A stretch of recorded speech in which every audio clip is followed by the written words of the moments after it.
What's good, everybody? It's your man, the myth, the legend, the voice, bringing you this week's timeout. This is where we take a step back and assess the game of life, looking to God for strategies to bring us true success. This week's thought: vulnerable. Now, it's common after a game or a practice to hit the showers. Really, it'd be rude to do otherwise. It's one of the only places in our society where being nude is acceptable. Now, granted, you're with your teammates, and these are people that you really go through the ringer with, and they become like your extended family. So this affords you the freedom that you probably wouldn't have with most other people. Now, though it was a scenario in a fictional movie, I'm sure that some people do this. In the movie Jerry Maguire, Cuba Gooding Jr.'s character was air drying while discussing moves with Jerry. He was comfortable in his skin, talking business with Jerry while he was completely in the buff. He could do this because it was in the locker room, a safe environment. To be naked is to be vulnerable. We often use this term when we're disclosing parts of our lives to others, like, let me take these layers off and show you who I really am. God designed us to be vulnerable. Just look at Adam and Eve in the garden. They came into the world in their birthday suits, just as we do when we enter the world. They were there before each other. Not a stitch of clothing on them, because there was no such thing as clothing at that point. And the Bible says that they were naked and unashamed. Now, when you really look at the meaning behind the words there, specifically the word unashamed, it reads a little different. It's like they were naked and they didn't view each other as imperfect. They weren't ashamed before one another. So whatever asymmetrical differences that there may have been, it really didn't matter, because they didn't see each other as imperfect.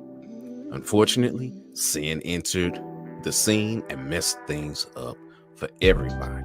This is why sin is so detrimental, because it makes us ashamed of our vulnerabilities.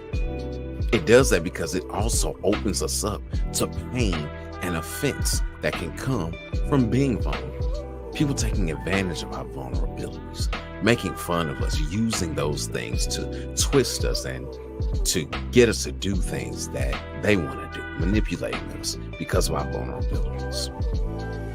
What did Adam and Eve do when they discovered that they were naked, that they were vulnerable? They covered themselves. And we do the same thing today. Now, granted, I'm not speaking about physically covering ourselves with clothes, but we cover ourselves in other ways. We cover ourselves by lying to try to overinflate our self-worth. We overcompensate with the things that we get. We get a bigger house, or a more expensive car, or move to a different neighborhood, or join a certain club to cover up for the imperfections that we have. We may do it through achievements, by climbing the corporate ladder, or gaining a specific title within an organization. This is how we try to cover up for our imperfections, the things that would cause us to be ashamed. But just like Adam and Eve, when we go to cover ourselves, we do a bad job at it. Our covering is insufficient. The only way that Adam and Eve could be covered properly is by God covering them. He covered them by sacrificing animals and giving their skin to Adam and Eve to put on. After he covered them, he made a way for them to be restored to the place where they could be vulnerable again. He told them that he was going to send a man through Eve who would right all of the wrongs after he covered them for the wrong that they had done. He did this because he seeks to have an intimate relationship with us. This is the reason why the veil was torn in the temple after he died and cried out, "It is finished." There are no longer barriers between us and God. No go-between. We don't have to go to the priest to have them go to God on our behalf, but we can come to the throne of grace boldly if we are his children. Just the King and his beloved. When we bring our imperfections and surrender all to him, he makes us new. So here's the play. Trust the God who made us with all of our imperfections. He alone can cover them.